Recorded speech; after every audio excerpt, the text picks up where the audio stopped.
My rent is going up almost $300 a month, okay? I'm confused. I'm lost, dumbfounded. Stop moving! Stop all that moving! You don't move every year! I moved into my apartment in June 2023. I was paying $1,790 in rent. I just got notified that March 1st, my rent will be increasing to $2,023. So I live in New York and my landlord tried to raise our rent by $600. But then I remembered that the good cause eviction law went into effect in April. One of my mutuals made a video talking about Chicago rentals increasing everywhere and they're becoming more competitive for summer rentals. Listen, we got to stop acting like Chicago is a small town in Nebraska. You ever just open TikTok and instantly feel poor? Yeah, welcome to today's episode of How the Rent is Robbing Us All. These rants are real, they're raw, and honestly, they're valid. From New York shoeboxes to LA closets, people are losing it over rent. And I don't blame them.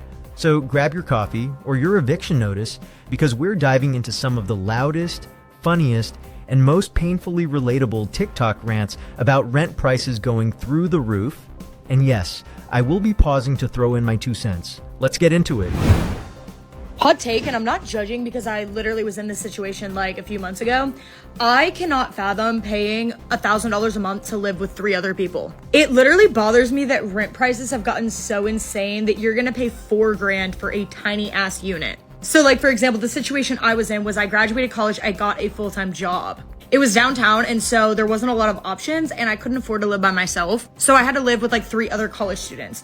I paid $1,000 to live with 3 girls. Keep in mind, our unit was tiny.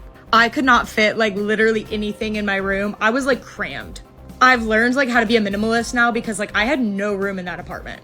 My walking pad was like literally right next to my bed. Like there was no privacy.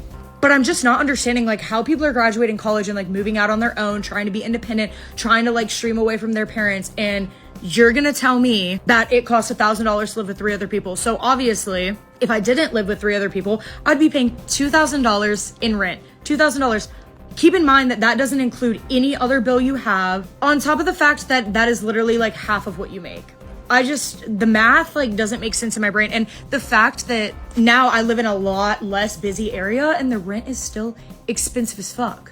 I don't live anywhere near where I go to school. I drive there every day and the rent is still fucking ass crack expensive. When I moved into this apartment, we didn't even have a washer and dryer. Like, what do you mean? Like, and this is not me being a brat, like, get fucking better rent prices. No wonder people are living in their parents' basement. Like, this is why. Oh, not to mention I had 2 sources of income too. So I live in New York and my landlord tried to raise our rent by $600. But then I remembered that the good cause eviction law went into effect in April. So basically, if you get a rent increase that's greater than the inflation index, which is 8.82% right now, or 10%, whichever one is lower, so in this case 8.82% is lower, then that increase is unreasonable. There are exceptions to the rule, like if your landlord lives in your building, then they could raise your rent however much they want. And then just as stupidly, if your landlord owns 10 units or less, you're exempt from the rule. And you can find out how many units your landlord owns by going to the link in my bio and looking up your address. And then units with a monthly rent that's greater than 245% of the fair market rent right now. So like $6,000. There are more exemptions. I just figured these are going to be the more commonly seen. Hope this helps. Like Jacuzzi and Susie just reminded us that $1,000 doesn't get you rent anymore. It gets you trauma. Girls paying 4 figures to share air with 3 roommates and a walking pad sleeping closer to her bed than her own boyfriend. Minimalist by force is the new aesthetic. Rent is so high, even math majors are like, yeah, that doesn't add up. Meanwhile, at Studio .54 said, not today, landlord. When their rent jumped $600, they clapped back with the good cause eviction law. If your increase is over 8.82%, it's legally sus, unless your landlord lives there or owns less than 10 units. Honestly, rent shouldn't come with a side of loopholes and stress. One of my mutuals made a video talking about Chicago rentals increasing everywhere and they're becoming more competitive for summer rentals. Listen, we got to stop acting like Chicago is a small town in Nebraska. Chicago is one of the biggest cities in the fucking country. Chicago just won Best City in the United States for 8 years in a row. We are not gatekeeping Chicago. It's impossible. I would imagine every big city has competitive summer rentals. Why do you think leases end in the summer, June, July? Because so many people are moving around that time. People are moving into the city, moving out. People want to change the location. Summertime is the easiest time to move. Why do you think in the fall and winter time you'll see people give 2 months free? Because majority of the time people are in the middle of a lease, right? Summer rentals are always competitive, especially depending on the area. 2 main reasons why people don't move to Chicago and will never move: 1, the crime, and 2, the weather. People cannot stand the weather. We go through 4 seasons for real, and the winter is cold as shit. There is no way to gatekeep one of the largest cities in the country, all right? Especially if it continues to get voted best city in the United States, all right? People will come move into Chicago just like people move out. We'll be okay. Okay, so quick story time of how my mortgage increased by 120% and how easy it is for Black folks to lose their homes in America. Now, with that being said, I'm going to be completely transparent. I'm going to give y'all all the numbers. I'm just going to let you know because ain't no point in hiding. I don't gatekeep, none of that. Okay, so the beginning of this month, I wake up and I have a notification from my bank saying that my account went under $100. This is interesting because the night before I knew the mortgage was coming out, so I transferred a good hefty amount over what the mortgage was going to be, and I'm like, drop below $100, that's crazy. So I get online and I see that my bank has taken a double payment with like a little bit more. So my mortgage is usually $100, baby, I wish, $1,100. And when I went to go check, they had taken out $2,400. So my first thought is, this is interesting. Like maybe what they did was a double payment. Like maybe something didn't come out last month, and so like maybe that's what it was. Like maybe this is double payment and like a late fee, but that wouldn't make sense to me because it's on auto pay. So if something happened and the funds were there, that wasn't on me. So anyway, I'm like, okay, whatever. Let me just check. So I scroll back up to see if the payment was taken out for March. Sure enough, it was taken out for March, a payment of $1,100. So I'm like, why did I get a payment of $2,400 taken out? So I call my mortgage company and I'm like, hey, what's good? I just want to make sure, like, I'm just trying to figure out what's going on. Like, why did y'all take out a payment of $2,400? And the lady's like, oh, that's your new payment. What do you mean that's my new payment? She's like, well, that's your new payment because you don't have enough in escrow and your taxes went up by $6,000. My taxes went up by $6,000. Now here's the part that gets crazy. So I'm like, okay, let me check all this out. So 3 things happened that caused my mortgage to increase. 1, she told me that we don't have any money in my escrow. I'm going to talk about that in a second. We don't have any money in our escrow. 2, my homeowner's insurance went up from $2,000 to $4,000. Called them, they were like, well, we don't know what's going on, like the mortgage rates are just the highest they've ever been in Texas right now. We ain't got nothing for you, basically. That's it. Like, what you gonna do? Started shopping around, all of that. The third thing, we'll talk about that again. The third thing was that my property taxes went up. So I go onto the county website to see like what the heck is going on, because this doesn't make sense to me. So when I calculate everything, my insurance had only gone up $711. I remember the number because 711. So I called back. I'm like, ma'am, now this is where everything pisses me off, and there's literally nothing we can do about it. There is nothing that we can do about it. We can call to try to get like cheaper homeowners insurance, but for the most part, it doesn't even matter. Now, so whenever I call this lady back, I'm like, or the company back, I'm like, I don't understand what happened, because every June or July, somewhere around there, they do an escrow analysis and they see, do you have enough money in escrow? For those of you that are new to homeownership, don't own a home, don't know what it is, whatever. Escrow is an amount that you pay every single month. So at the end of the year, they pay things like your homeowner's insurance and your taxes, right? So that way it doesn't come out of pocket at any time for you. You've already been paying all year, so they just write your taxes a check and they write your homeowners a check. Okay, you pay that within your mortgage. Now, And every July they do like an escrow analysis where they say, do you have more than enough? Do you have too little? Do you have to make something up? What's going on? Do you have a deficit or do you have excess? So they hit us up last month and they were like, yeah, you're good. Like you actually got too much. So we're going to send you a check. They sent us a check. They wrote us off a check for $2,900. Okay, cool, bet. Now, for those of you who are like, oh, you shouldn't have spent the $2,900. That way your escrow, baby, we can pay the $2,900 right now. What we cannot pay is an additional $1,300 a month. $1,300 a month is crazy. And there's nothing we can do about it. Like, we can't go back and say, yo, y'all told us we were good. They don't give a damn. They do not care, baby. They don't care. So they literally told us there's nothing, you just gonna have to pay this unless you have like all the thousands of dollars saved up right now to give to us in a large check. I think it was like 10,000, something like that. Then baby, you're just gonna have to pay this extra $1,300 every single month, and then we'll do another analysis.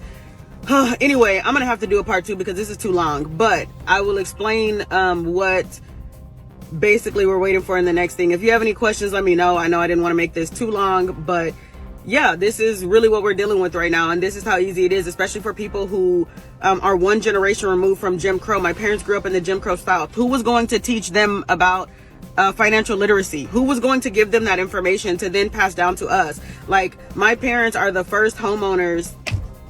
Anyway, I digress. We'll talk about that, but I'll do a part 2. A Kevin Preston White just found out Chicago isn't some cozy town in Nebraska. Rentals get wild in the summer because everyone's on the move. Leases end, people shuffle in and out, and no, you can't gatekeep an entire city that just won Best in the US 8 years straight. Of course it's competitive. It's Chicago, not Camp Crystal Lake. Felicia Jimenez just got hit with a $2.4K mortgage charge out of nowhere. Turns out her taxes went up, insurance doubled, and they still mailed her a $2,900 refund right before jacking her payment. Now she's stuck paying $1,300 extra a month because, oops, our bad. Being one spreadsheet error away from disaster feels like a horror movie with no credits. My landlords want to raise my rent by $1,400 mid-lease term, and they gave me less than 4 days to decide if we wanted to continue or not. They didn't even tell me themselves. I found out that they posted my house on Zillow because my best friend sent me the listing. On top of that, they run a seafood business out of the garage, and they use the docks and the backyard, so I don't even have the whole house to myself, and they still want to charge me $3,300 a month for rent. They tried to justify this by saying that they had dozens of people interested in the Zillow listing, but the Zillow listing for my house was basically false advertisement. It did not accurately depict that the landlords are in my house, in the garage, in the backyard, 6 days out of the week, from 7 a.m. until about 4 p.m., Monday through Saturday, as long as the weather permits. They bought this house so they could use the docks. And I can't believe anyone would sign on for $3,300 a month knowing that you lack privacy. You can hear everything that goes on in the garage from both the living room and the next room over. I'm going to read you the email that I sent to them before I'm going to a lawyer. It depends on how they respond. Dear landlord, I'm following up to say that I've compiled the applicable laws and zoning codes into a formal document which is attached for your review. This is not a threat. It is an informed, factual assertion of my rights as a tenant and a response to the way that this situation has unfolded. Let me be honest with you. If you had spoken to us first instead of listing the home on Zillow without notice, none of this would have happened. I would not have spent days combing through city zoning laws or digging into property code. I only did this because I was blindsided and needed to protect myself and my family. I've acted in good faith as a smart and informed tenant who knows her rights and has every intention of being cooperative when communication is handled with mutual respect. I've lived alongside multiple zoning and code violations without complaint. I've turned a blind eye to things that I suspected were not fully permitted because I understood there was a quiet, unspoken trade-off. We were living in a unique space with a business operating on site, and we were receiving a discounted rent as part of that arrangement. I haven't made noise even when I could have, but raising the rent by nearly 75% with no formal notice, no conversation, and no accountability is not just a financial decision, it's a breach of trust. It's also morally out of touch. I am not responsible for covering your business's overhead. At this point, you have significantly more to lose than I do. If this escalates, you're not just facing fines, you're potentially looking at losing the ability to rent the home at all, along with required abatements and increased scrutiny on your business practices. None of that ends with us leaving. Those risks remain with the property, and any future tenants may not be as quiet or as accommodating as I've been. Meanwhile, my worst case scenario is relocating, which I will do if I must, but it will never outweigh the long-term implications you face if this continues in bad faith. Here's what I'm offering as a resolution. We are willing to remain in the home through the end of August, which is our original lease end date, and continue paying rent. We will not escalate this to zoning or code enforcement, and we will continue to live peacefully and respectfully in the home. We would also be open to continuing to rent beyond August 2025. Should you want to maintain tenancy without further issue, we are willing to overlook everything that has happened if we are treated with basic respect and clarity moving forward. Renewing the lease with us would guarantee that at least part of your mortgage you're already responsible for paying for by operating your business from this address is consistently covered. Communication going forward should be primarily through the nicer landlord. The third bedroom should be turned over to us in a timely manner as agreed upon. This is a 3-bedroom house, and we've only had 2 of the 3. And they want us to pay $3,300 a month. Since no attempt has been made to empty or provide access to that space, it hasn't been made available for our use, so it wouldn't make sense for us to pay until that changes. The use of water and electricity for business purposes should be explicitly discussed and, if necessary, sub-metered or otherwise made transparent. Any future rent increases should be delivered in writing with proper legal notice and clear itemized documentation, not discussed informally or tied to business operations that do not involve us. I consider myself a kind, empathetic person. I see people as human beings. I understand that situations like this are layered and sometimes messy.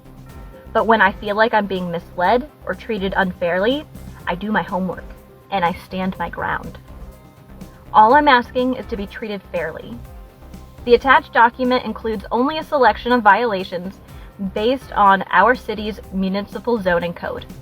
It does not yet account for additional applicable laws under the Virginia Residential Landlord and Tenant Act, the Virginia Building and Electrical Codes, or residential pool safety regulations.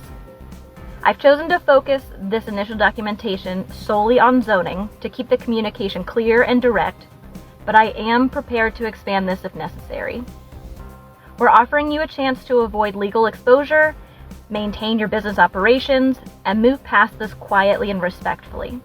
That only works if this conversation proceeds in good faith from here on out. So, it's wild.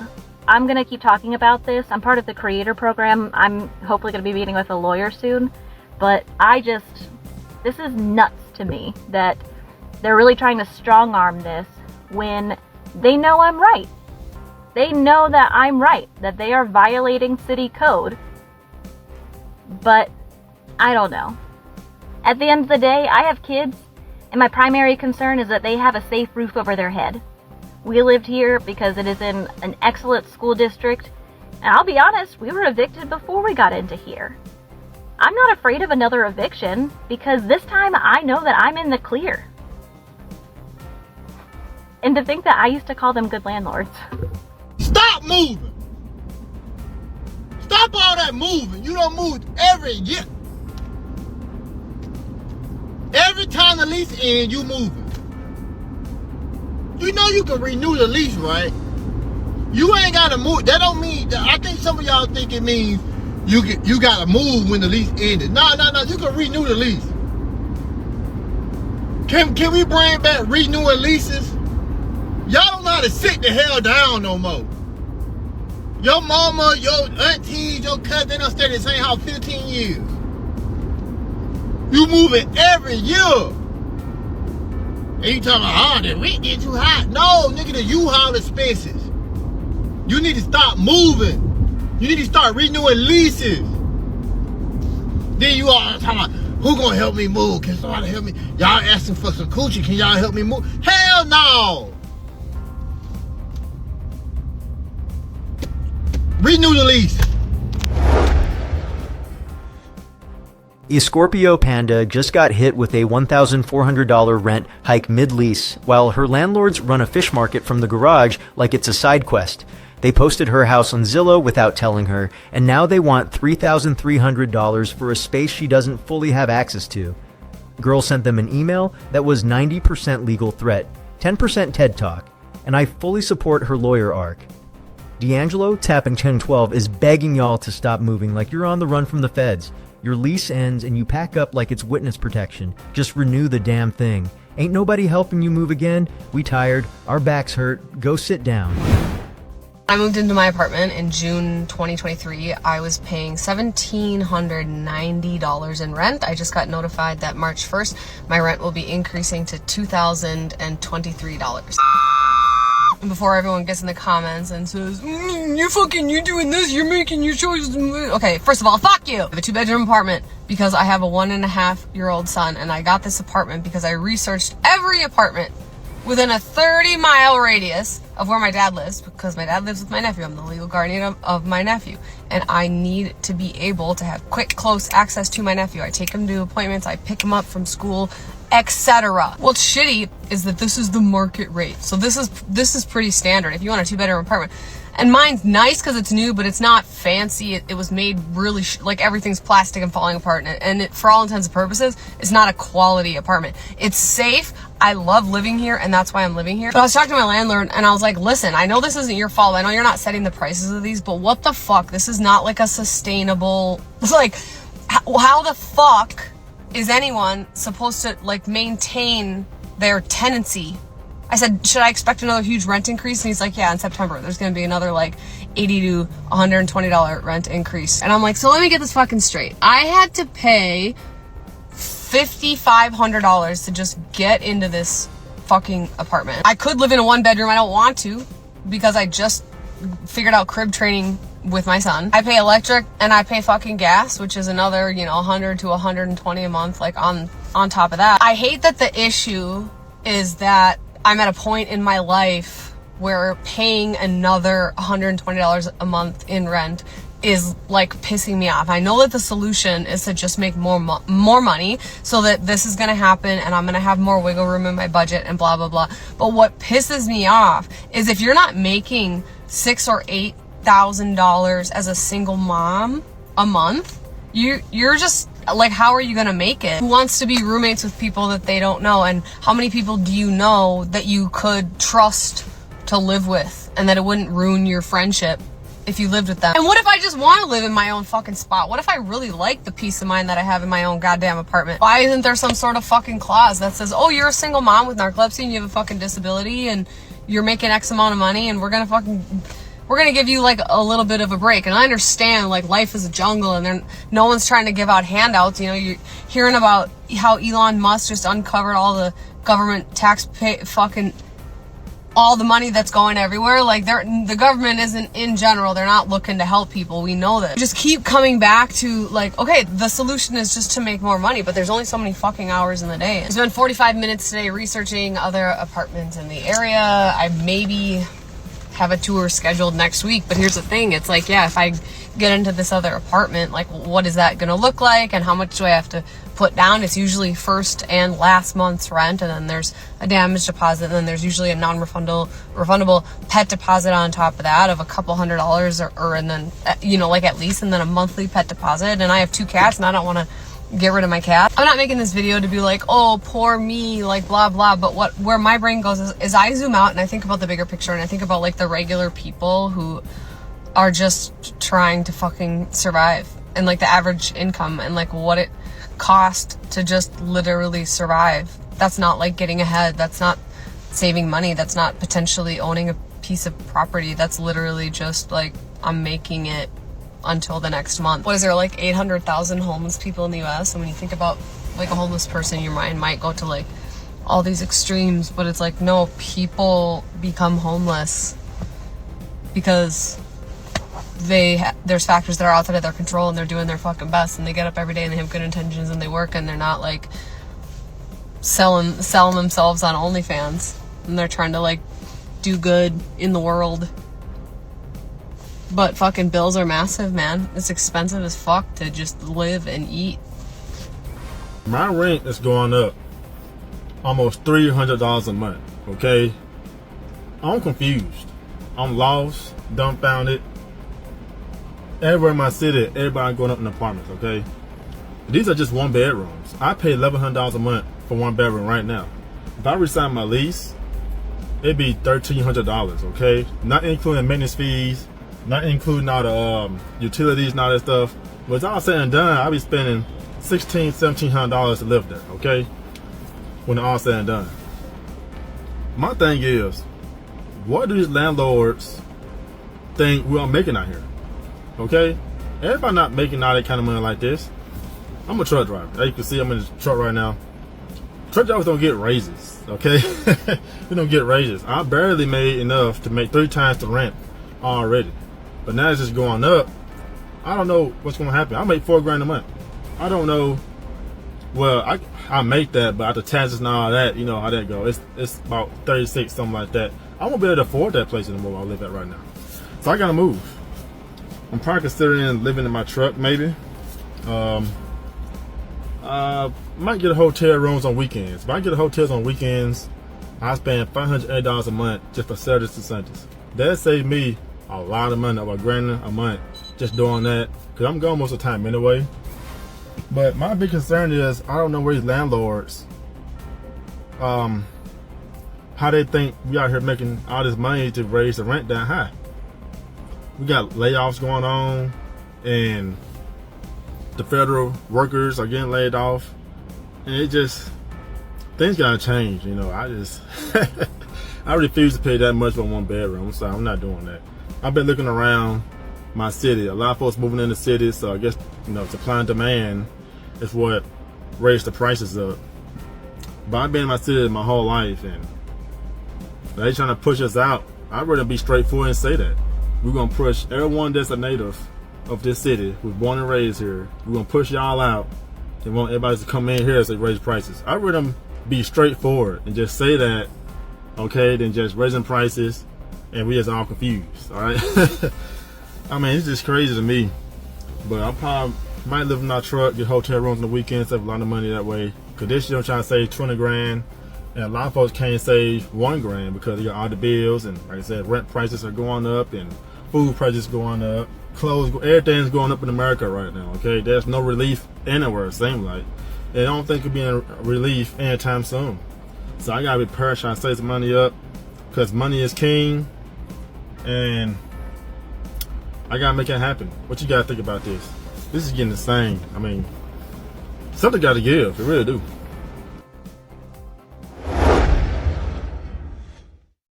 Jessie Blood Moon just got hit with a rent increase that could have funded a weekend in Bali. She's a single mom, legal guardian, got narcolepsy, and capitalism said, cool story, pay $2,023 a month now. Like, bro, her apartment is plastic and falling apart, not a penthouse with a champagne faucet. TNF vlogs, rent's going up so bad, man's ready to live in his truck. He's a truck driver, already living half his life on the road, and the rent hike said, you like sleeping in trucks, right? Make it permanent. America really said, home is where the 18 wheels are. These landlords out here acting like we all print money in our sleep. You either make $8,000 a month or you're budgeting like it's an apocalypse survival game. Are you struggling with rent prices? Let us know in the comments. Smash that like button, subscribe, and ring the bell so you never miss our next deep dive into the issues that matter.